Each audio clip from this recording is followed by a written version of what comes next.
Más allá, hay cosas que no se explican, solo se atraviesan. Nosotros hemos tenido desde el domingo pasado el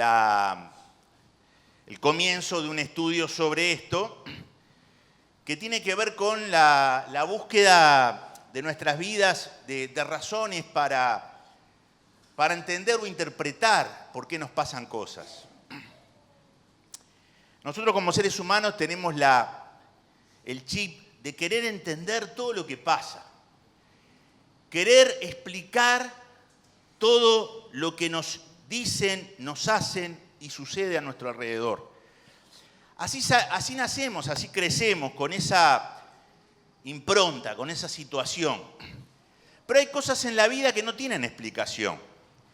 Pero a pesar de que no tengan explicación, tal vez por nuestra incapacidad, por nuestra inmadurez, tal vez porque sea más profundo, más alto de lo que nosotros podemos alcanzar, a pesar de eso tenemos el anhelo desesperado de lograr una razón para todo lo que nos pasa.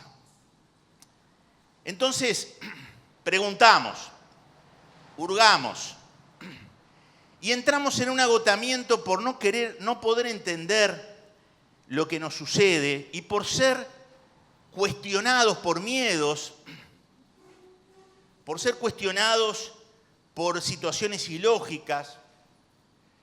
Por ejemplo, una de las lógicas que tenemos es que si yo hago bien las cosas me tienen que salir bien. Tiene razón, pero es parte de la razón. Hay gente que hace bien las cosas y a veces no le salen bien. Hay gente que merece cosas y a veces no tiene lo que merece. ¿O no pasa eso en la vida? Entonces uno queda agotado porque, ¿por qué me pasó esto? A veces Dios quita cosas de nuestra vida de una manera sobrenatural. Me contaba Noemí antes de empezar la reunión, no solo hemos visto el milagro de Paloma, como contó Gaby, con mucha claridad, sino también Noemí me contó el milagro de que no tiene que hacer más quimioterapia. Con una alegría, con una sonrisa que me contagió. A veces suceden esas cosas, pero a veces no pasa eso. ¿O no? Uno pide. A mí me ha pasado mucho de eso. Y la cosa empeora. ¿Sí? Dijimos el domingo pasado que Dios libró a Pedro de la cárcel de una manera sobrenatural. Vinieron ángeles, se cayeron las cadenas. Pedro se despertó, todo lo que dice Hechos capítulo 12. Pero también leemos en la Escritura que antes de que pasara esto, a Jacob le pegaron una lanza y lo mataron. Digo, ¿por qué unos los matan y al otro lo libera? ¿Que es más bueno Pedro? Nosotros estamos buscando respuestas a eso que sucede cuando Dios no quita o no nos da o no sucede lo que uno pide. Un autor decía, tratando de acercarnos a la comprensión, que buscamos el alivio inmediato, pero Dios no busca que nuestra vida esté aliviada, sino busca forjarnos en Cristo Jesús, lo cual es una gran diferencia. Tener alivio transitorio de los problemas cotidianos es menor a ser forjado a la imagen de Jesús. Es menor. Pero nosotros no vemos eso. Nosotros queremos el alivio. Nosotros como Pablo queremos que se quite el aguijón, que me duele. Nosotros queremos salir de la cárcel como oraban por Pedro. Nosotros queremos que eso suceda. Pero Dios tiene otras maneras de ver las cosas. Entonces, para forjar en el carácter a veces permite cosas que no nos gustan. Para comprender más algunas verdades espirituales permite situaciones para que despertemos a una vida cómoda que vivimos o anestesiada. O para que entendamos el valor de la palabra de Dios. Las preguntas y las razones que nosotros tenemos nunca van a dar en la tecla. Nunca. ¿Por qué? Porque el misterio de la vida es mucho más grande de mi propio argumento sobre lo que sucede. Entonces empezamos a dar diagnósticos equivocados. Esto te pasa porque tal cosa. Esto te sucede porque hiciste tal cosa. Esto no se te va de tu vida porque no tenés fe, consagración, santidad. Bueno, explicaciones que no son verdad. ¿Por qué este está ciego de nacimiento? Porque ellos tenían la lógica de que estaba ciego de nacimiento, la ceguera era la consecuencia de un pecado del padre. Tenían esa forma de ver las cosas. Entonces, ¿quién pecó? Porque está ciego de nacimiento. ¿Este o su padre? Y Jesús le dijo, no, nada que ver lo que están diciendo ustedes. Ni su padre, ni este. Esto está para que la gloria de Dios se manifieste en él. Mirá vos. Sin embargo, los mismos apóstoles decían, esto es consecuencia del pecado. No. ¿Qué estamos queriendo decir con eso? Que las cosas que no entendemos y nos duelen no deben anular nuestra confianza en la bondad de Dios. ¿Se entendió? Cuando Jesús estaba en el huerto de Getsemaní, le suplicó al Padre, hizo una oración que nosotros no hacemos,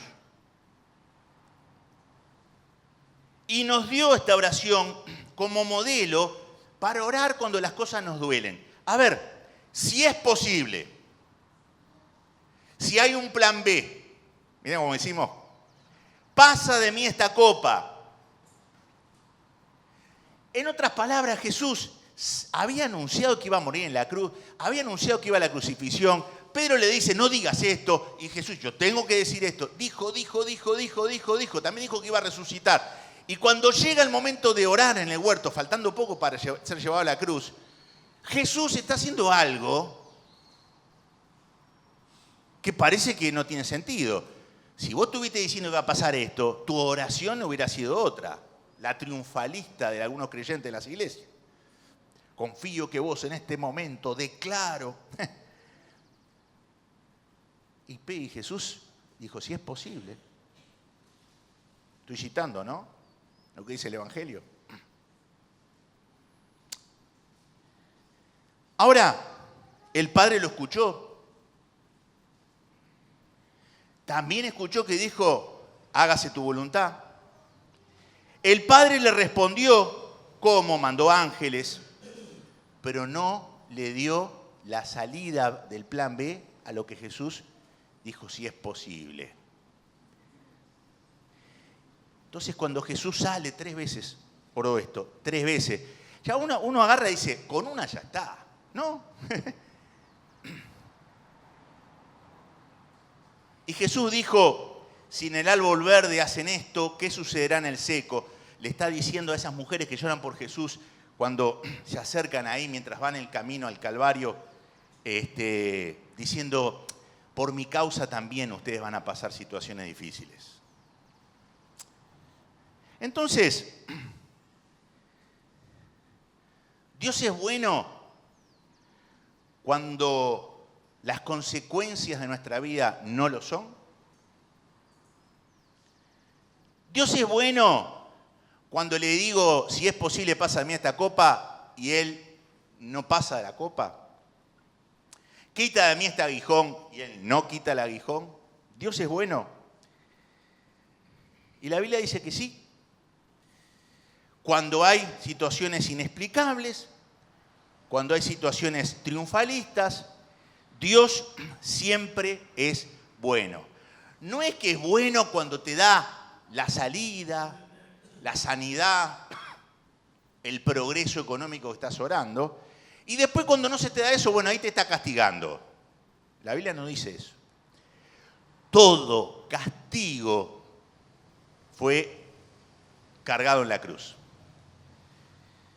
Entonces, buscando una explicación a todo lo que estamos hablando, vamos a ver un caso al final, los apóstoles veían la dificultad de otra manera. No como los cristianos de este tiempo moderno, que quieren un Dios servil a la comodidad personal. Que quieren siempre contar la gloria de Dios que se reduce a los testimonios sobrenaturales, espectaculares, que suceden en la vida de algunas personas.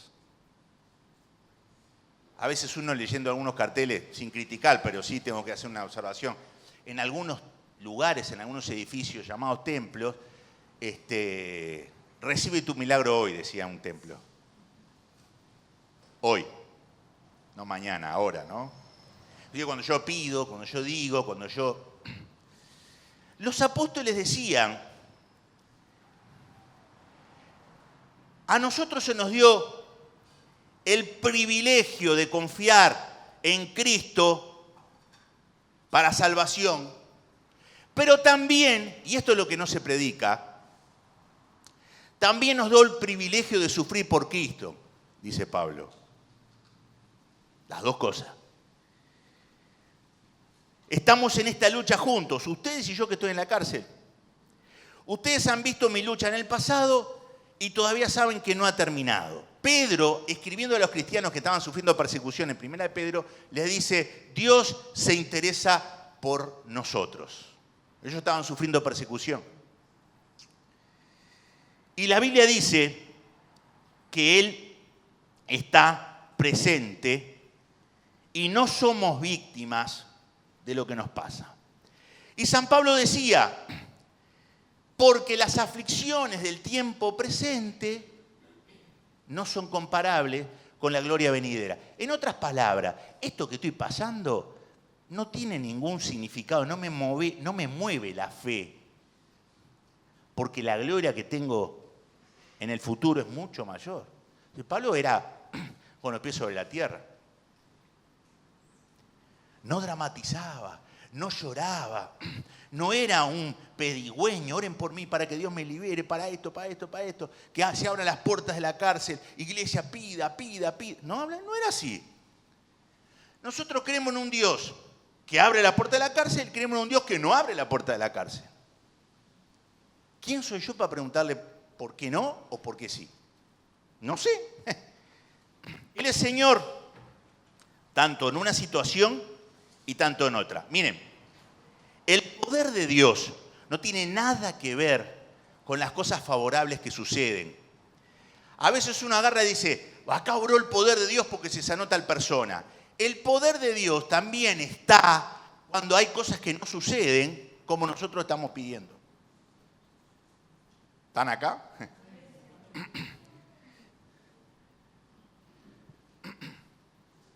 Por eso es más allá. Hay cosas que no se explican, hay que atravesarlas. Si Dios no te dio una explicación, no la busques. Confía.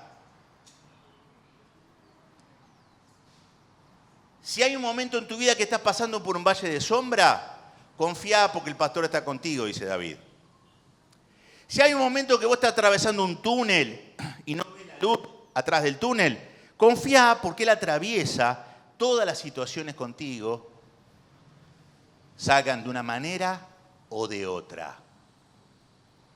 Había unos que estaban en la cárcel y le estaban reclamando a Dios por qué estaban sufriendo y sienten una voz adentro que les dice, porque ¿dónde está Dios? ¿Dónde está Dios? Claro, Dios está cuando la puerta se abre, ¿sí? Entonces empiezan esos cristianos a decir, si le abrió las puertas a Pedro y salió libre por los ángeles, también yo en el nombre del Señor pido que se abran las puertas de mi casa, todo así, ¿no? Y sentí una voz adentro que le dice, ¿dónde está Dios? Acá contigo, en la cárcel con vos. En todos los lugares el Señor está. Ahora, este personaje, y esta es la historia final que vamos a contar, Nabucodonosor me salió. Nabucodonosor era la máxima autoridad en el imperio. Nabucodonosor, 2 años atrás de hacer esta estatua de 27 metros, todas de oro, había escuchado una interpretación de Daniel sobre un sueño de que él tenía los pies de barro y también era un ser humano. Y que había pasado por una humillación. Y él confiesa que la razón le volvió. Pero parece que se olvidó. Nosotros nos olvidamos. Por eso la Biblia dice, no se olviden de su misericordia. Nos olvidamos de lo que Dios hizo en el pasado. Y comparamos la situación del presente sin ninguna referencia pasada, de que Dios fue fiel ayer y no, como que es algo nuevo, como que es algo... Él hizo una estatua de 27 metros y en la dedicación, dice el libro de Daniel, había toda una orquesta. Imagínense la orquesta que había ahí, música, música, música. Y en el momento que la música tocara, toda la gente se tenía que arrodillar ante la estatua. Y esto era así. El que no se arrodilla, muere. ¿Usted qué hace? Usted se arrodilla. Era democrático el pedido. Ahora, ¿y cómo muero? Porque Sócrates tomó una pastilla y se murió. Una cosa es tomar una pastilla y otra cosa es meterse en un horno de fuego. A mí me preguntaron una vez, Luis, ¿tenés miedo a morir? No, porque sé a dónde voy. Tengo miedo del camino a morir. ¿Usted tiene miedo al camino? Si viene una enfermedad larga, me encantaría acostarme en la noche y amanecer en el cielo. Qué lindo. Una enfermedad larga. Horno de fuego. Habían 3 muchachos que tenían convicciones espirituales. Ustedes saben que las convicciones espirituales son tan fuertes en algunos cristianos que no las venden por nada. Si vos tenés que vender la verdad, y Proverbios dice no vendas la verdad, si vos tenés que vender la verdad para librarte de una vida transitoria acá en la tierra, no tenés convicciones espirituales. Porque tenés que decidir cómo vivir y tenés que decidir cómo morir también. Y cuando la vida transitoria está en juego por una convicción espiritual, ¿qué hacer? Entonces, ahí aparecen los 3. Dicen algunos comentarios que Daniel no estaba, por eso si no serían 4. No estaba, había ido de viaje, no sé. Algunas de esas cosas dicen. Nosotros no podemos adorar a otro Dios que no sea el Dios a quien conocemos. Mucha gente se calla la boca cuando tiene que decir algo de parte del Señor, para quedar bien con otros.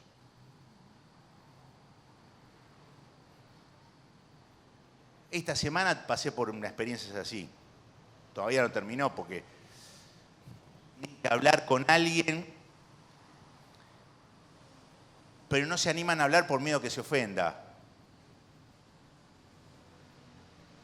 Pero la palabra de Dios, porque son creyentes, la palabra de Dios dice que tenés que decir las cosas en ese aspecto. Pero tengo miedo que se ofenda. ¿Qué hacemos? Entonces empezamos a actuar.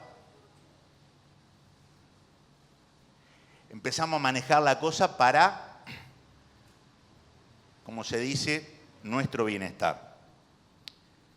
A veces hay que hablar, pase lo que pase. Y lo que está mal hay que decirlo. Para eso el Señor nos puso. Pero yo a esta altura de mi vida, tengo tantos años, no tiene nada que ver la edad. Estos eran jovencitos. nosotros no adoramos a otro Dios que no sea el Dios revelado en las Escrituras. Jesús, ¿para qué vas a ir a la cruz? Este mundo se me dio a mí porque el día que Adán y Eva pecaron, me cedieron este mundo a mí. Si vos te arrodillás, es doblar así la rodilla. A mí te doy todos los reinos de esta tierra.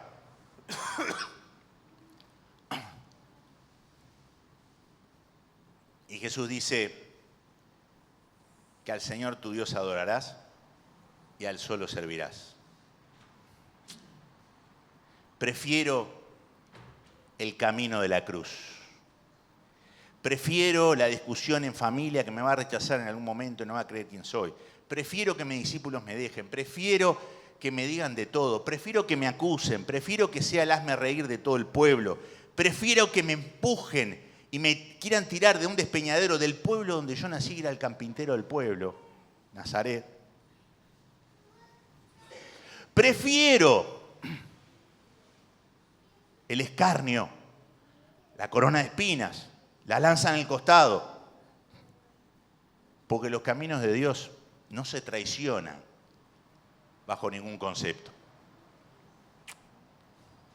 Entonces, vinieron los astrólogos envidiosos y le dijeron, hay 3 varones así, así, así, se niegan a servir a los dioses de su majestad y no rinden culto a la estatua de oro que usted ha levantado. Entonces, Nabucodonosor se enfureció y ordenó que trajeran ante él a Sadrán, Mesac y Abednego. Cuando los trajeron le preguntó, ¿es cierto que ustedes se rehúsan a servir a mis dioses y a rendir culto a la estatua de oro que he levantado? Les daré una oportunidad. Esta oportunidad para inclinarse y rendir culto a la estatua que he hecho cuando oigan el sonido de los instrumentos musicales. Arrodíllense, una oportunidad. Está bien, hasta ahora ustedes tenían un poquito de fidelidad. Si se niegan, serán inmediatamente arrojados al horno ardiente y entonces, ¿qué Dios podrá rescatarlos de mi poder? Y miren lo que dicen los 3 muchachos. Nabucodonosor, no necesitamos defendernos delante de usted. Si nos arrojan al horno ardiente, el Dios a quien servimos es capaz de salvarnos. Él nos va a rescatar de su poder, su majestad. Primera opción. Segunda opción, que también tiene toda la posibilidad. Y si no lo hace, porque ellos sabían que podía ser así o podía ser así. No es por falta de poder.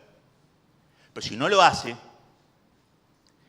no nos libra de esto. Deseamos dejar en claro ante usted que jamás serviremos a sus dioses, jamás nos rendiremos culto a estatuas de oro que usted ha levantado. Jamás. ¿Qué otros dioses están conquistando los cristianos de este tiempo? No son estatuas. Pero hay otras cosas donde estamos dejando el corazón, el tiempo y las decisiones de la vida. Yo recién dije una, esto que pasé en la semana, gente que no quiere decir por miedo a que el otro, cuando tiene que decir.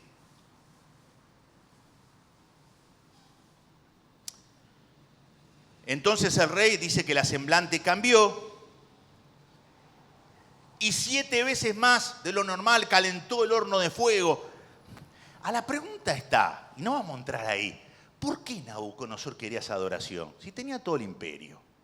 ¿Por qué tanta inseguridad? Dejamos para otro momento eso. Ató de pies y manos a estos muchachos para que no se fugaran. Calentaron 10 veces más y fueron los funcionarios a tirarlo al horno de fuego. ¿Vieron lo que pasó en Ezeiza? Tremendo el fuego, ¿no? Y fueron a tirar. Y ellos fueron quemados por ese fuego. Y tiraron a estos 3 muchachos y estaban jugando a las cartas en el horno de fuego. Jugando al ajedrez. Y parece que era una cúpula que se veía, porque el rey miró y dice, estos están caminando por ahí, paseando por... No sé cómo se llama la principal acá. Pero hay 4, si yo tiré 3. Porque el ángel de Jehová, el Señor, está con nosotros en los hornos también. Y no se quema. Esta gente no se quema. Y lo sacan de ahí. Y dice el texto bíblico que no tenían ninguna cicatriz. Obviamente las ataduras se quemaron. La piel estaba normal. El cabello no olía ni siquiera chamuscado. Las túnicas seguían impecables, planchadas y coloridas y bien limpias, con olor a perfume. Entonces, Nabucodonosor dijo, alabado sea el Dios de Sadrach, Mesach y Abednego, envió a sus ángeles para rescatar a sus siervos que confiaron en él. ¡Qué testimonio! Este se integró.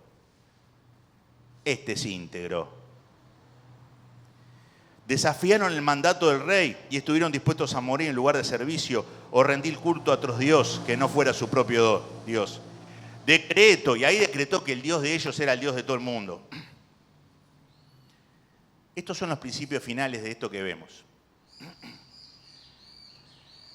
Dios honra nuestra fe, pero no promete que siempre nos va a librar del horno de fuego. Pero Dios honra nuestra fe. Si vos confías cuando todo funciona bien y hay luz, gloria a Dios. Si vos confías cuando hay oscuridad, gloria a Dios. Si vos confías cuando hay tiempo de abundancia, gloria a Dios. Si vos confías cuando hay tiempo de escasez, gloria a Dios. Si vos confías en Dios con pasión cuando tenés salud, gloria a Dios. Y si vos confías en Dios cuando estás enfermo, gloria a Dios. Confío en todo. Mi confianza no pasa por las circunstancias. Ahora hay un horno, no confío. Ahora salimos del horno, confío. Antes de ir al horno, confío. No pasa por las circunstancias. Dios es inamovible. Primer principio, decidí confiar. Sea la prueba que estés pasando, decidí confiar. Si la oración parece que no pasa nada, Dios siempre hace cosas con la oración. Confía. Dios honra la fe, pero no promete que siempre nos librará de lo desagradable. Ahí tenemos un barquito que está navegando lo más bien y tenemos un barquito que está navegando en una tormenta. Si el Dios nos libra del horno de fuego, bien. Si no nos libra, igual sigo navegando. Esta es la certeza. ¿Por qué? San Pablo decía, yo quiero que Cristo sea anunciado y no me voy a avergonzar por nada. Permanezca en la cárcel o salga. Oren por mí, pero yo quiero que Cristo sea anunciado. Si permanezco o no permanezco. Esa es una persona que tiene claro lo que es confiar. Mi consagración no es directamente proporcional a cómo marchan las cosas externas. Mi consagración depende de quién es Dios para mí, pase lo que pase. Cuando uno define quién es Dios y a qué Dios va a servir, no se va a arrodillar, no va a callarse la boca cuando hay que hablar, no va a esquivar el bulto a los problemas, va a enfrentarlos con confianza. ¿Por qué? Porque sabe que Dios nos puede librar milagrosamente o nos puede mantener en esa situación milagrosamente. Sea que naveguemos bien o sea que tengamos tormentas. Y el último principio, pase lo que pase, no vamos a claudicar ante la adversidad. Les doy una oportunidad. Piénselo de nuevo, Sadrach, Mesach y Abednego. La primera no la vio nadie. Quédate tranquilo, vamos con la segunda. Ahora, cuando escuchen la música, ustedes, y yo me mantengo firme.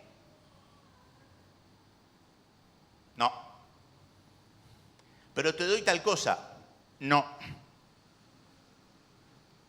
San Pablo decía, he peleado la buena batalla, esta es la buena batalla. He terminado la carrera, y Dios quiera que podamos decir esto también, he guardado la fe. Me está reservada la corona de justicia, la cual me dará el Señor, que es justo en ese día, y no solo a mí, sino también a todos los que aman su venida. Dice la tradición que Pablo, por ser ciudadano romano, murió decapitado. Lo pusieron en la cabeza y le tiraron una espada, lanza, hacha, no sé, y le quitaron la cabeza. Y ahí murió Pablo. Pero guardó la fe, terminó la carrera con gozo y confió en el Señor hasta ese momento. Y con fe dice, hay una corona de justicia que nos espera. Con dolor había dicho, ya al final del ministerio, que algunos empezaron a aflojar. Y le dice a Timoteo, Timoteo, vos sos joven, no seas como los demás. Hay otros cristianos que están aflojando, Timoteo, que no se enfríe el fuego del don de Dios. Pero más adelante dijo, todos me abandonaron. En otra oportunidad dice, Demas me dejó amando este mundo. Hay que llegar al final guardando la fe. Timoteo, pase lo que pase, digan lo que digan, hagan lo que hagan, no te arrodilles ante la estatua. Sé fiel al Señor hasta la muerte y Él te dará la corona de la vida. Y cuando estaban matando al apóstol Pedro,